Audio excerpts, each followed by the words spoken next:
Okay, sit down. I need to tell you about a home invasion. Last time, 3 pigs built houses out of breakfast ingredients, and we called it real estate. Today is worse. Today, a small girl walks into a stranger's home, uninvited, eats their food, destroys their furniture, sleeps in their beds, and history decided she's the main character. The audacity. This is not a fairy tale. This is a police report with illustrations. Let's go. Fairy Tale Flip. Episode 2. Goldilocks, a home invasion story. Names have not been changed because nobody here is innocent. Meet the victims. 3 bears. A lovely cottage in the woods. Mortgage paid. Porridge on the table. The porridge is too hot. So what do? They don't scream. They don't blow anything down. They go for a walk while it cools. Papa Bear locks up. Well, he thinks about locking up. Fresh air will do us good, says Papa Bear. You say that every time the porridge is too hot, says Mama Bear. It's always too hot, says Baby Bear. A functional family, emotional regulation, snack-based patience.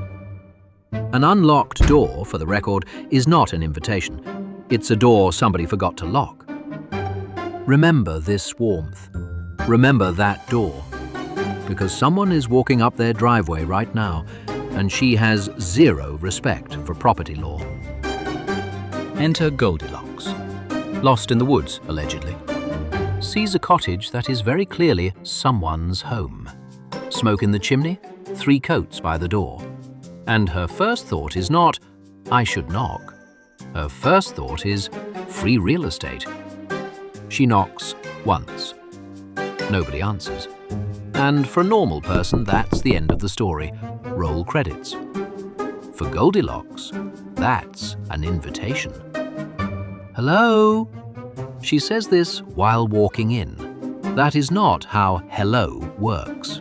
You say it from the porch, where your crimes are still hypothetical. Great, nobody's home. Did you hear that? Great. Not, oh no. Not, I'll wait outside. Great. 1 hello, 0 answers. And in her mind, this is just her house now. Count 1, trespassing. And she is just getting started. Now. Most burglars want jewelry, electronics. Goldilocks wants carbs. 3 bowls on the table. And instead of eating 1 like an efficient criminal, she runs a full tasting menu. A flight of stolen porridge. Bowl 1. Papa's. Ow! Too hot! Yes, that's why they left. Bowl 2. Mama's. Ugh, too cold! It's the same porridge, made at the same time. The physics of this house are a separate investigation. Bowl 3. The child's bowl. Just right. And she eats all of it, every spoonful, from a baby. Then she leaves a review, like a Yelp critic. 1 star, temperature inconsistent, would not recommend. Ma'am, that was evidence. Count 2, theft. And now she's tired from all that crime, so naturally, she goes furniture shopping. The living room. 3 chairs. And Goldilocks, burglar, food critic, and now apparently a furniture inspector, has to try every single one. Papa's chair. Too hard. It's a chair for a 600-pound bear. It's structural. Mama's chair. Too soft. Ma'am, you are a guest. You're not even a guest. You're an intruder with opinions. And then, Baby Bear's chair. A tiny, handmade, perfectly sized little chair. Ah, just right. She rocks back. Once. Twice. That's a warning. The chair is communicating. She rocks back again. She reduced a child's chair to firewood, and she looks at the wreckage and says, "Oops." Oops is for spilling juice. This is a security deposit. No note, no apology. She dusts herself off and thinks, I should lie down. Count 3. Destruction of property. The spree continues upstairs. I want to be very clear about what happens next, because it is my favorite crime in the entire fairy tale canon. She goes upstairs, deeper into the house, further from the exit, and tests the beds. Papa's bed. Too hard. Mama's bed. Too soft. Baby Bear's bed. Just right. Of course it is. Everything the baby owns is just right. That's why you keep taking it. She pulls up the blanket, fluffs the pillow, settles in with the confidence of someone who has confused trespassing with a hotel rewards program. And then, this is real, this is canon, she falls asleep at the crime scene. Porridge on her chin, splinters on her shoes. Bank robbers don't nap in the vault. This started as a snack. It is now a sleepover she was not invited to. Count 4. Napping at the scene. Meanwhile, the homeowners are coming back. Here they come, refreshed, peaceful, ready for breakfast. And the vibe is immediately wrong. Someone's been eating my porridge, says Papa Bear. Someone's been eating my porridge, says Mama Bear. Calm. But the calm has paperwork behind it. Someone ate all of mine, says Baby Bear. And look at them. Nobody's roaring.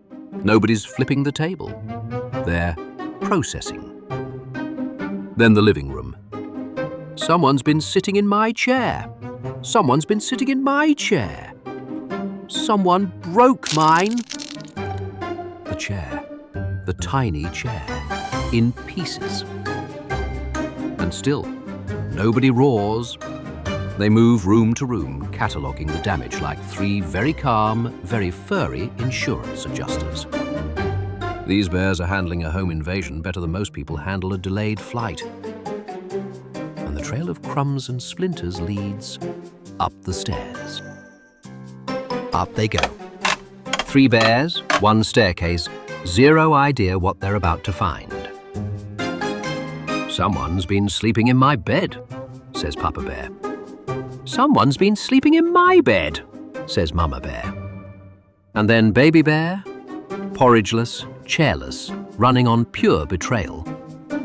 Someone's been sleeping in my bed, and she's still there. Goldilocks opens her eyes. 3 bears staring at her in their own house, which, reminder, is completely legal for them to do. And does she explain? Apologize? Offer restitution for the chair? Ah! She screams at them, the victims. And then the getaway. Out of the bed, across the room, and out the window. There is a door downstairs. A perfectly good door she has already used once today. She takes the window into the woods. Gone. No goodbye, no cleanup, not even a fake name for the report. The bears just stand there. Baby Bear is still pointing. So let's review. Trespassing, theft, destruction of property, napping at the scene. 4 counts. And for 200 years, we've told this story like she's the hero, and the bears are the twist.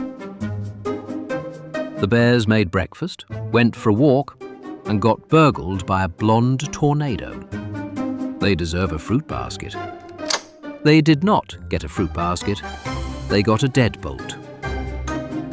So here's your fairy tale flip moral, folks. If the door isn't yours, the porridge isn't either.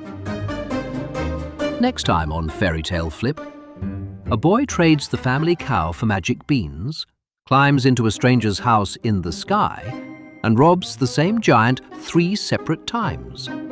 And somehow the giant's the villain. Jack, buddy, we need to talk. See you then.